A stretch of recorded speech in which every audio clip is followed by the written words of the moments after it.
네, 이번 순서는 청년 정치인의 시각으로 정치권 이슈를 분석해보는 뉴스엔 청년 맞습니다. 오늘도 뜨거운 토론을 펼쳐주실 두 분, 김재섭 전 국민의힘 비대위원, 그리고 오늘부터 새롭게 합류한 박영훈 더불어민주당 전국대학생위원장 두 분 나오셨습니다. 두 분 반갑습니다. 반갑습니다. 네. 박영훈 위원장님 지금 현재 전국대학생위원장이신데 오늘 첫 출연이신데 앞으로 잘 부탁드립니다. 네, 열심히 하겠습니다. 방송 그 전에 좀 해보셨나요? 네, 유튜브 같은 데 주로 나갔고요. 이렇게 네. 국회 방송 같은 데는 처음입니다. 네. 오늘 뭐 생방송이긴 하지만 편안하게 말씀해 주시면 되겠습니다. 네, 알겠습니다. 앞으로 그 청년 마스를 통해서 20대 청년층 이제 목소리를 대변해 주실 텐데 지난해 10월 민주당의 전국 대학생 위원장으로 선출이 됐는데요. 20살 때부터 민주당에 입당을 해서 정치 활동을 시작을 하셨네요. 네네. 정치에 이렇게 일찍 관심을 둔 그 배경 궁금하네요. 원래는 고등학교 때부터 청소년 운동을 좀 해왔고요. 제가 20살이 되던 2013년이 사실 안녕들 아십니까 운동이 활발하던 때였어요. 2013년이요? 네네. 그렇기 때문에 그때 다들 이제 제도권 정치 안에 좀 들어가서 활동을 해야겠다 하는 분위기가 좀 있었고요. 저도 그 분위기에 맞춰서 민주당에 들어오게 됐습니다. 네. 네, 두 분이 오늘 초면이라고 들었는데 김재섭 위원, 네. 오늘 박영훈 위원장 첫인상 어떻습니까? 첫인상 좋으십니다. 역시 네. 위원장이 되는 이유가 있구나라고 생각했습니다. 김재섭 의원도 청년 정치인인데, 예, 그래도 우리 오늘 그 박용훈 위원장보다는 한 두 수 그 형님이신 것 같아요. 선배 느낌이 좀. 나이는 제가 좀 많은 것 같은데 네.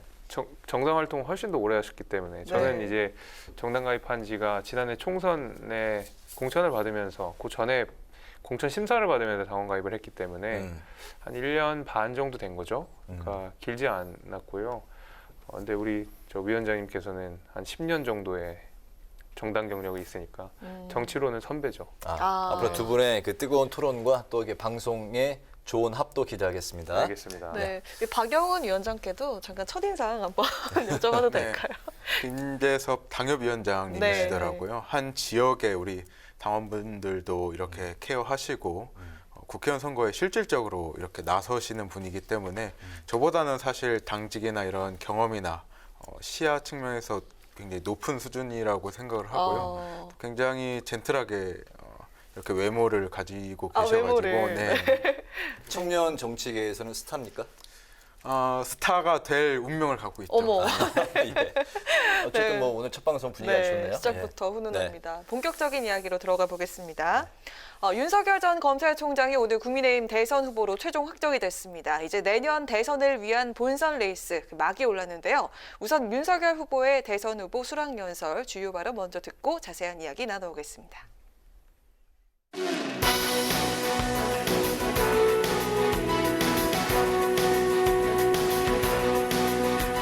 이제 우리는 원팀입니다.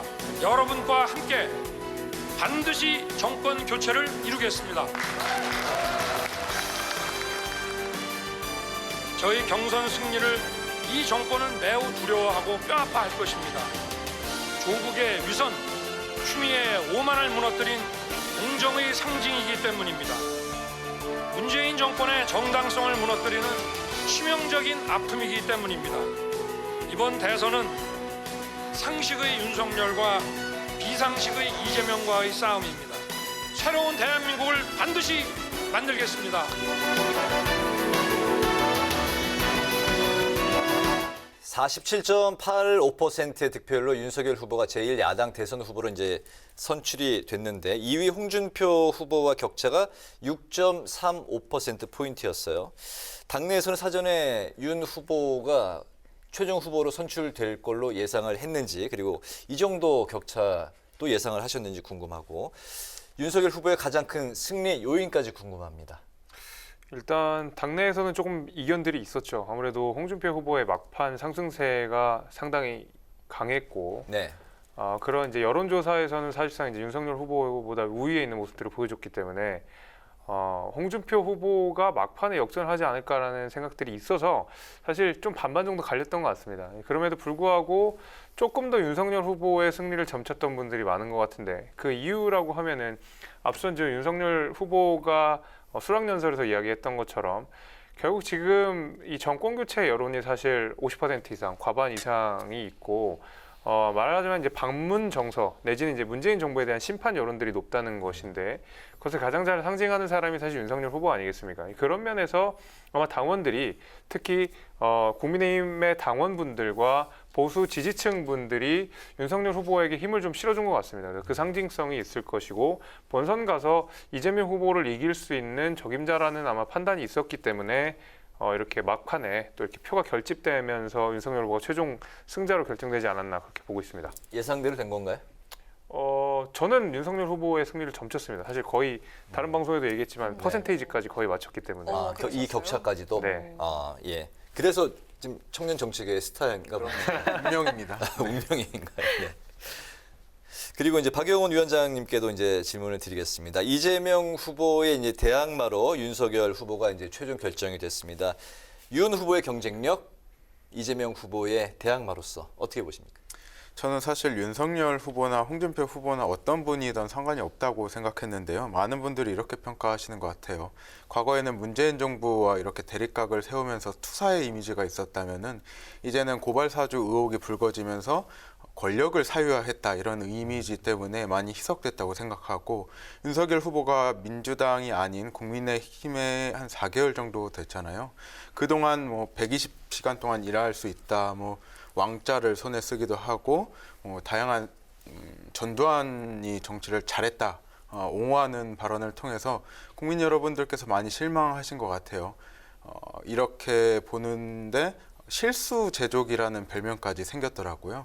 그래서 민주당 입장에서는 이렇게 이틀이나 3일마다 말실수나 망언을 하는 후보가 더 쉬울 수도 있다라는 판단을 하고 있습니다. 네, 네. 이번 국민의힘 경선 최종 당원 투표율이요 63.89%입니다. 아까 김재섭 위원께서도 말씀을 하셨지만 이게 정권 교체에 대한 열망일 수 있다 이렇게 얘기가 나오고 있는데 이 열기가 본선까지 이어질까요? 왜 흥행하셨다고 보십니까? 국민의힘의 경선의 흥행을 보면은 사실 민주당이 더 흥행한 측면이 있는 것 같아요. 선거인단 수도 200만에 육박하고 67% 정도의 참여율을 보였거든요. 그에 반해서 과거의 국민의힘 계열에서는 경선에 대한 참여가 미비했던 것은 사실입니다. 하지만 이번 경선은 64% 참여로 굉장히 높은 걸로 생각되는데요. 이것은 이준석 대표가 당대표가 되면서 새로운 기대감, 그런 기대감이 아직 좀 이어지지 않았나 그런 생각도 듭니다. 네. 왜 흥행을 했다고 보십니까? 뭐 아무래도 지금 국민의힘 후보가 누가 되느냐가 국민들의 뭐 초미의 관심사가 아니겠습니까? 아까 말씀드린 대로 이제 정권 교체 여론이 지금 더 높은 상황이고 최근에 이제 당원 가입을 하신 분들이 굉장히 많습니다. 전통적으로 국민의힘 투표율보다 이번에 좀 높았던 것은 최근에 가입한 20대, 30대 온라인 당원들의 투표율이 굉장히 좋았다는 것에 기인하거든요. 아무래도 이제 그런 것들이 좀 잘 어우러지다 보니까 정권 교체할 적임자 누구냐, 내 손으로 뽑고 싶다, 이제 이런 열망들이 모이다 보니까 기존과는 좀 다른 좀 높은 득표율들을 보여주지 않았나 저는 그렇게 보고 있습니다. 본선에서까지 또 흥행이 이어질까요? 당연히 저는 그렇다고 보고 있습니다. 네. 네. 이준석 대표가 이제 공개한 지역별 투표율을 살펴보면 세종, 서울, 부산 순으로 이제 높게 나타났는데 이 대표는 이제 이 결과를 보고 당이 젊어지고 있다, 뭐 이렇게 이제 평가를 했습니다. 젊은 층의 정치 참여 확대가 막을 수 없는 이제 조류다라고 하면서 근데 이제 그 실제 2030 세대 이제 표심의 이런 흐름이 야당 쪽으로 이제 지금 흘러가고 있다고 이제 보시는지 두 분의 이야기를 한번 들어보겠습니다. 그리고 이제 본선 결과까지 이러한 흐름이 좌우할 수도 있는지까지 한번 들어보겠습니다. 먼저 김 위원님부터 들어볼까요?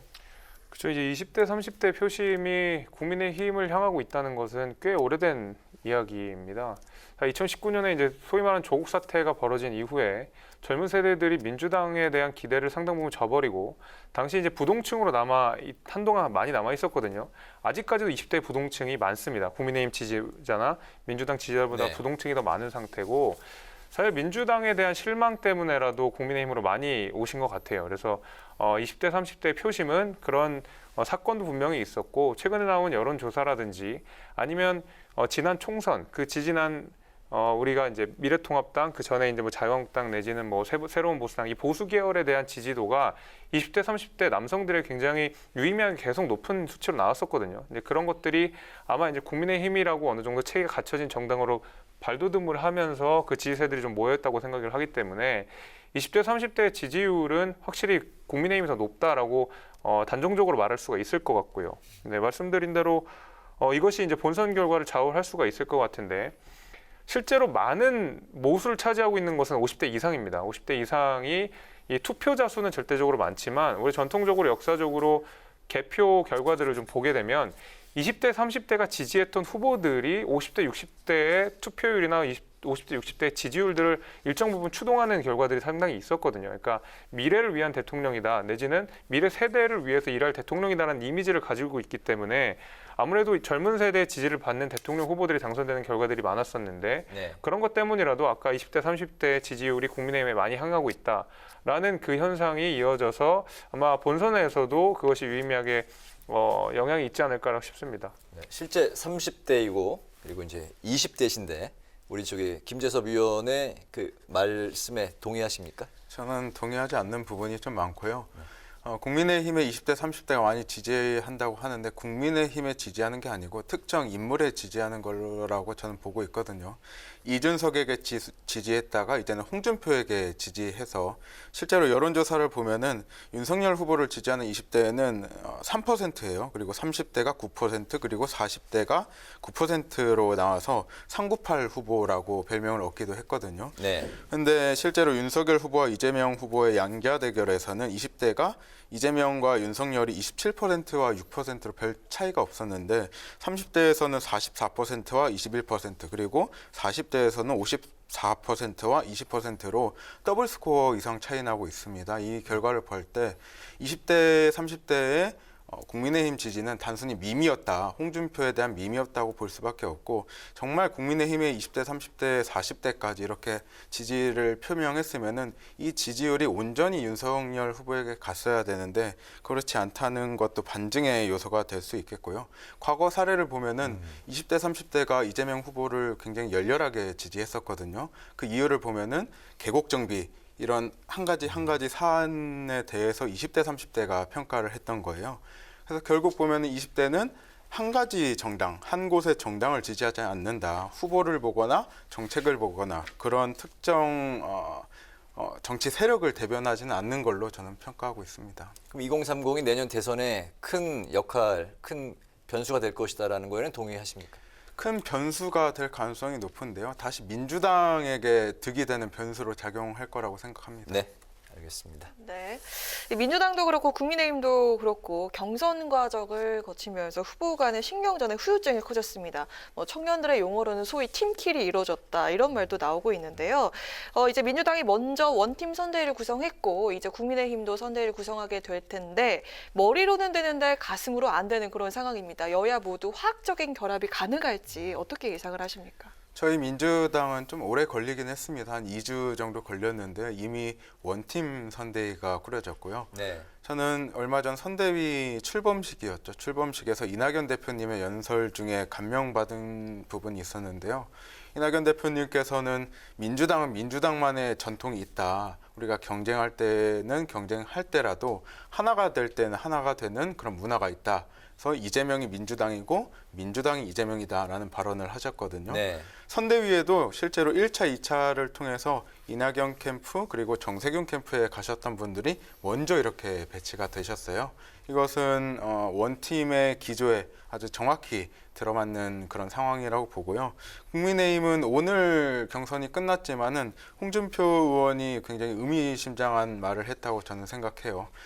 여기까지 대선에서 홍준표의 역할이 끝났다. 근데 여러분들은 이렇게 정권 교체를 위해서 힘 써주시라라는 발언을 페이스북을 통해서 했거든요. 네. 이렇게 경선이 끝난 지 얼마 되지 않았는데 마치 불복으로 여겨질 수 있는 발언을 보면서 저희보다는 국민의힘이 원팀이 좀 어렵지 않을까 이런 생각을 합니다. 네. 네. 뜨거운 경선까지가 내 역할이었다. 뭐 그렇게 이제 여기 그 네. 박용훈 위원장님은 해석을 하셨네요.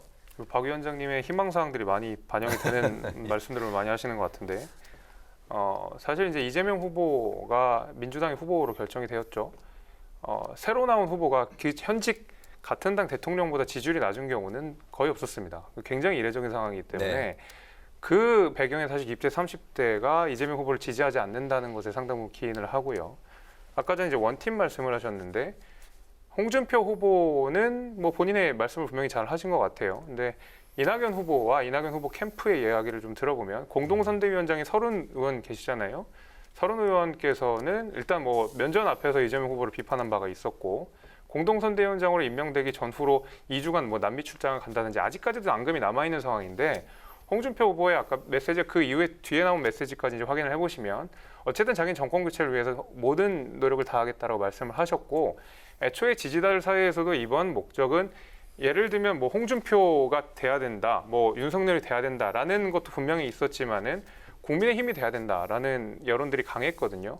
20대, 30대의 지지율도 정당 지지율만 봐도 70%가 됩니다. 그렇기 때문에 20대, 30대의 지금 표심이 윤석열 후보가 굉장히 부족한 건 사실입니다. 그건 인정을 해야 될 부분인 것 같고 다만 그것이 윤석열 후보가 얼만큼 지금 이탈된 20대, 30대 후보를 지지율을 끌어내느냐로 결국 원팀으로서의 단결력을 갖추게 되는 결정의 계기가 될 것 같은데 그것들은 아마 좀 충분한 노력들이 좀 필요하다고 생각이 됩니다. 홍준표 네. 후보 역시도 거기에 대해서 본인의 역할을 다할 것이라고 분명히 메시지를 냈기 때문에 원팀과 관련된 우려들은 사실 크게 안 해도 될 것 같다. 저는 그렇게 보고 있습니다. 알겠습니다.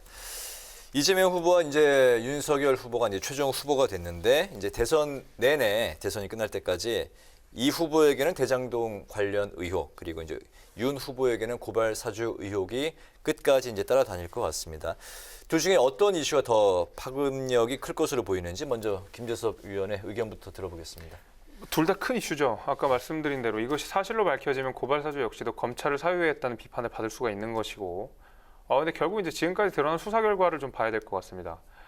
공수처에서 지금 수사 진행한 그 결과들을 보게 되면 김웅 의원과 당시 이제 조성은 씨의 통화 내역들이 어느 정도 복구가 돼서 네. 김웅 의원한테 집중적으로 지금 이 사주가 있었는지 여부를 캐내는 과정이고 반면에 대장동 같은 경우에는 소위 말하는 화천대유 일당들이 지금 대장동 사업의 설계를 하는 데 있어서 관여를 했고 거기에 대해서 막대한 이익까지도 밝혀진 것이 이미 뭐 다 드러난 사실입니다. 그건 민주당도 인정하는 바고 과연 그러면 이재명 후보, 당시에 성남시장이었던 이재명 후보의 연계관계가 있느냐가 밝혀지면 되는 문제인 것이고 마찬가지로 고발사주 문제 역시도 김웅 의원과 윤석열 당시 총장 간에 어떤 연계가 있는지 밝히면 되는 것이거든요. 근데 아직까지 드러난 수사 결과를 보자 그러면 공수처의 수사는 아직까지 김웅 의원 하나를 혐의를 밝혀내는 데도 아직 지지부진한 상황입니다. 반면에 지금 대장동 수사 같은 경우에는 뭐 정진상 씨와 통화를 했다든지 일부 이재명 후보와 연계관계가 있을 수도 있다는 의혹이 비칠 정도의 수사 결과가 진행이 되고 있거든요. 그런 면에 있어서 아직까지 수사 결과로만 지켜봤을 때 이것이 이재명 후보에게 더 큰 타격이 있을 거라고 또 생각이 되고요. 지난 4.7 재보궐선거 때 그 LH 땅 투기 의혹이 불거지면서 당시 이제 국민의힘이 압도적인 승리를 가져가게 됐었는데 예를 들면 박영선 후보가 LH 땅 투기 사건과 직접적인 연관이 있어서 패배를 한 것은 아니었습니다. 당시 집권 여당이었고 서울시장이 민주당의 그 출신의 정치인이었기 때문에 그 비판 여론이 결국 여당한테 향한 것이었거든요. 대장동은 이재명 후보의 어떤 연계관계가 수사를 통해 밝혀지는 문제와 더 그 별개로 부동산이라는 것 자체가 지금 이번 선거의 핵심 문제이고 그것의 상당 부분 여당이 예를 들면 집값 상승이라든지 여기에 책임이 있다는 면에서 아무래도 대장동 의혹이 이번 선거에 훨씬 더 많은 영향을 주지 않을까라고 생각하고 있습니다. 네. 네, 저도 둘 다 큰 이슈라고 생각하는데요. 대장동 이슈는 국민들의 부동산 문제를 직접적으로 이렇게 다뤘다는 점에서 더 큰 파급력을 가질 거라고 생각합니다. 물론 고발 사주 이슈가 헌법을 유린한 사태이기 때문에 굉장히 이것도 큰 이슈지만은 국민의 삶에 밀접하게 연관된 부동산이 더 크게 다가올 거라고 생각하고요. 저는 이렇게 생각합니다. 대장동 이슈가 더 크게 영향을 미치더라도 결국에는 이것이 이재명 혼자만의 의혹이 아니라 지금 돈 받은 화천대유에게 돈 받은 곽상도 의원의 아들 50억을 받았죠. 처음에는 퇴직금이라고 했다가 두 번째는 위로금이라고 했다가 또 어쩔 때는 성과급이라고 했는데요. 이렇게 이름이 많은 게 뇌물이에요. 검찰이 그것을 가지고 수사를 하고 있고요. 이런 다양한 의혹이 있는 상황에서 이재명만의 의혹이냐 이거는 우리가 더 수사를 해야 된다고 생각하고요. 정말 이재명의 혼자의 게이트였으면 지금 그 법조 판사들, 판사 출신의 변호인단이 다 박근혜 정부와 연관이 돼 있는 분들이거든요.